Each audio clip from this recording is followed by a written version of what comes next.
Hi, my name is Kristen. This is Kristen Craves Books. So I'm here with my fall TBR. As you know, I always say I'm terrible at sticking with TBRs.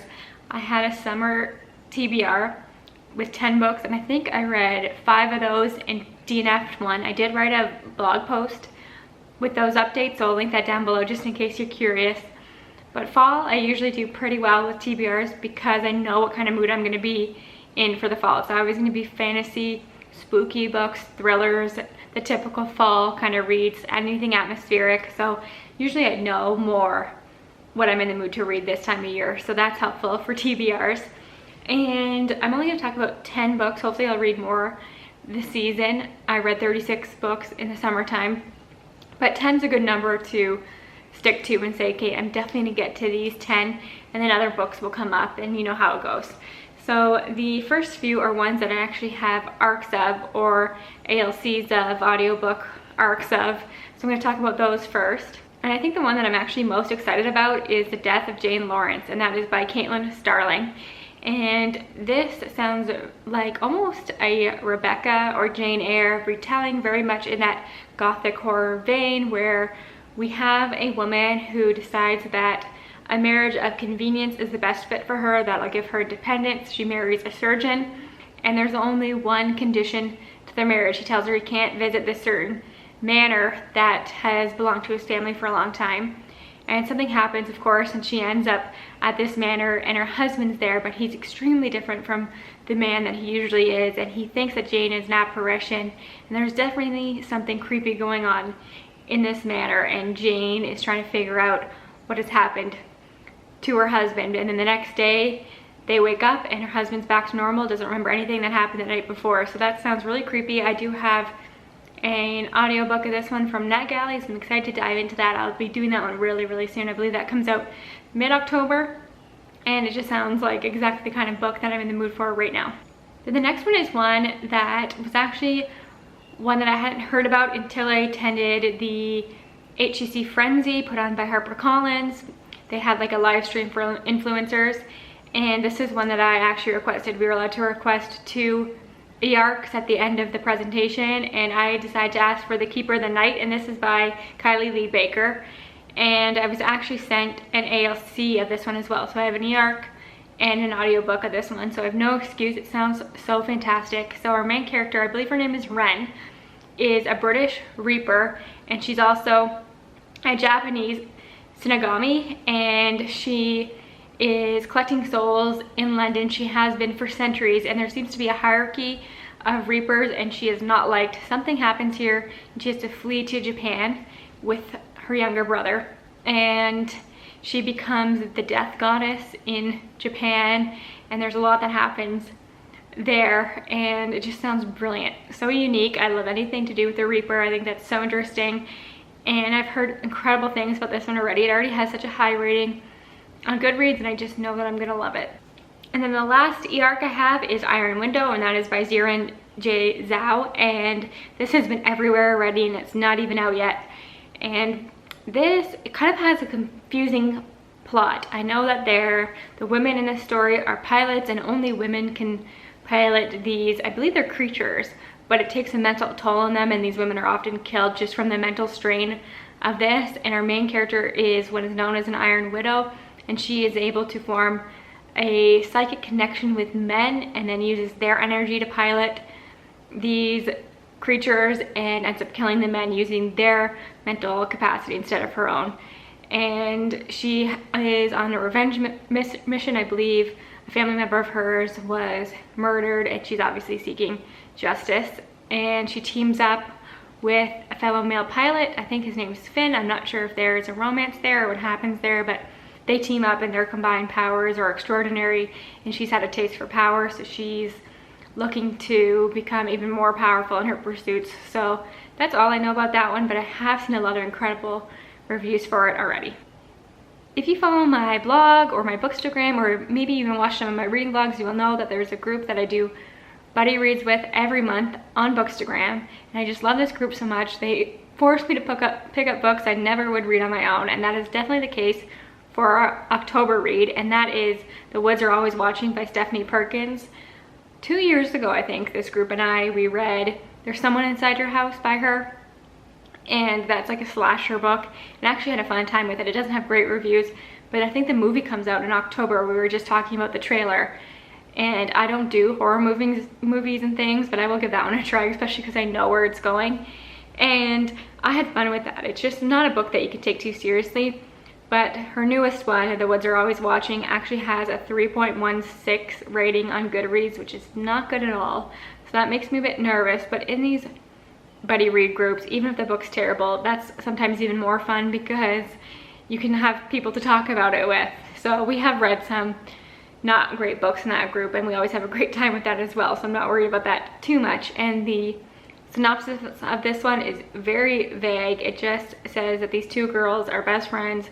They are about to go to different colleges, so they decide to go on a 3-day hike as a last goodbye before they go to college. And I think they get lost, they encounter some things, and stuff happens. So in theory, I could like that because I like those kind of survival stories. I love Be Not Far From Me by Mindy McGinnis, which is about a young girl who gets lost in the woods and just has to survive. So there's potential for that, for me to love that. But we'll see, and I won't take it too seriously because I know what to expect having read There's Someone Inside Your House, and I believe this one is a companion novel. So I'm still excited to read it. I'll let you know what I think in the end. And then our November read is Witch Haven by Sasha Payton Smith. And this one is interesting. I love witch books. And I know that our main character in here doesn't know that she's a witch.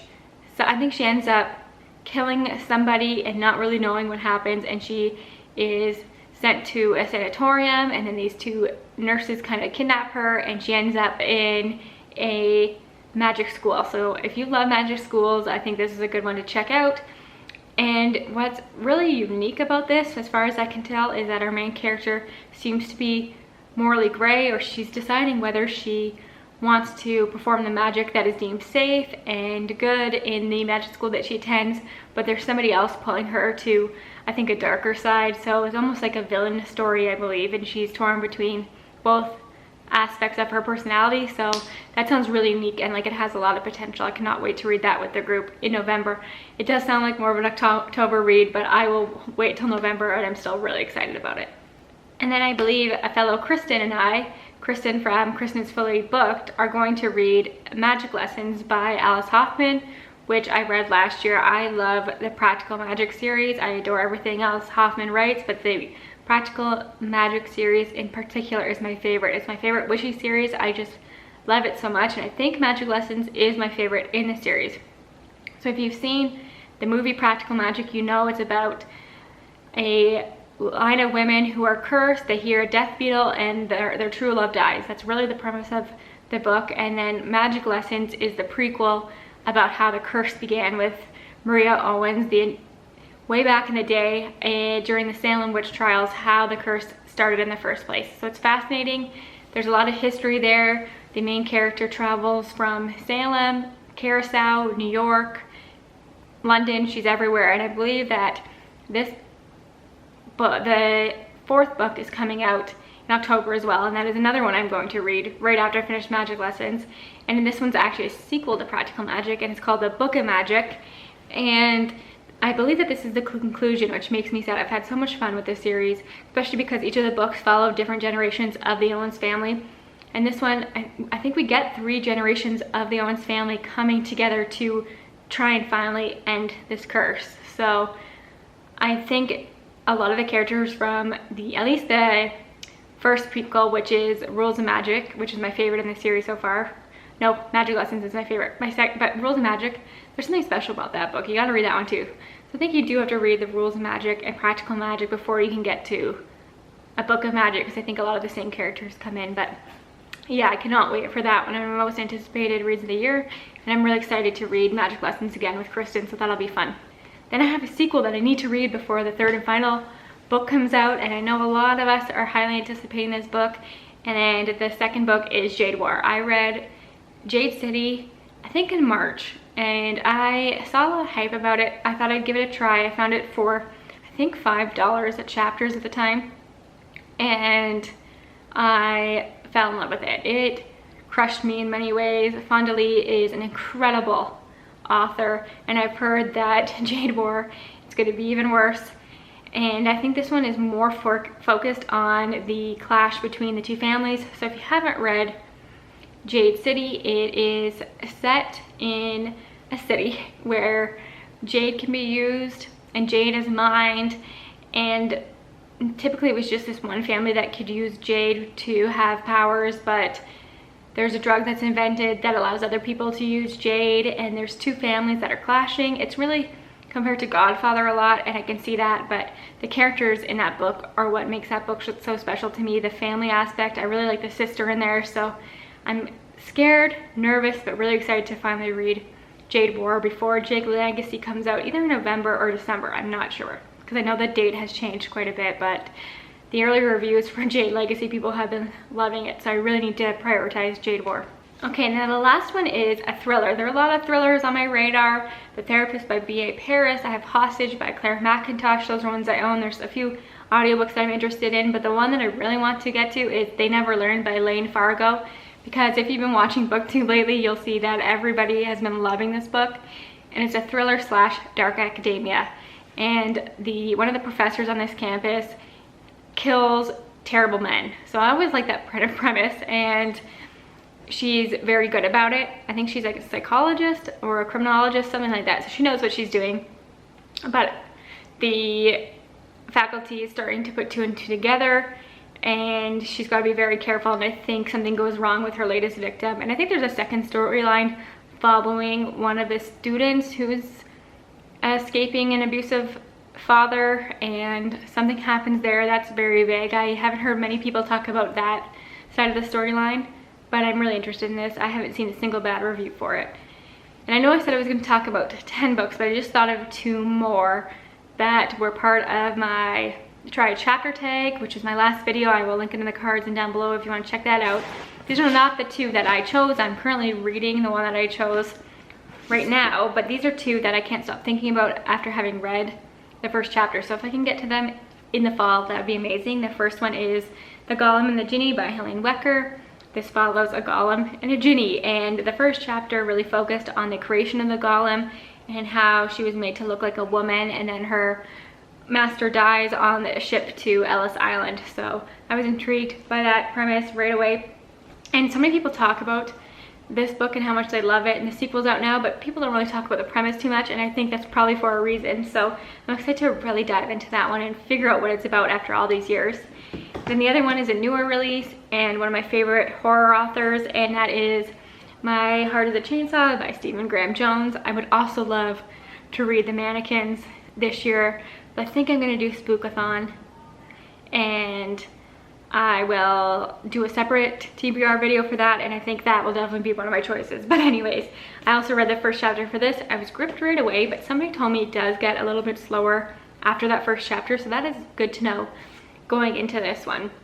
But this is supposed to be an homage to the slasher film, and I kind of love that. I don't watch slasher films, but I love them in books for some reason, and I just adore Stephen Graham Jones' writing so much. It was so nice to be back with his writing in that first chapter, so I cannot wait to dive into that. So those are the 12 books that I hope to get to in the fall, and I will once again do an update post, probably not a video, but a post on how I did on those at the end of the year. It's like one of those things, you put this list together and then you kind of forget about it, but I was okay in the summertime, and I'm hopeful for fall. So if you do seasonal TBRs or monthly TBRs, please let me know in the comments. I would love to watch them.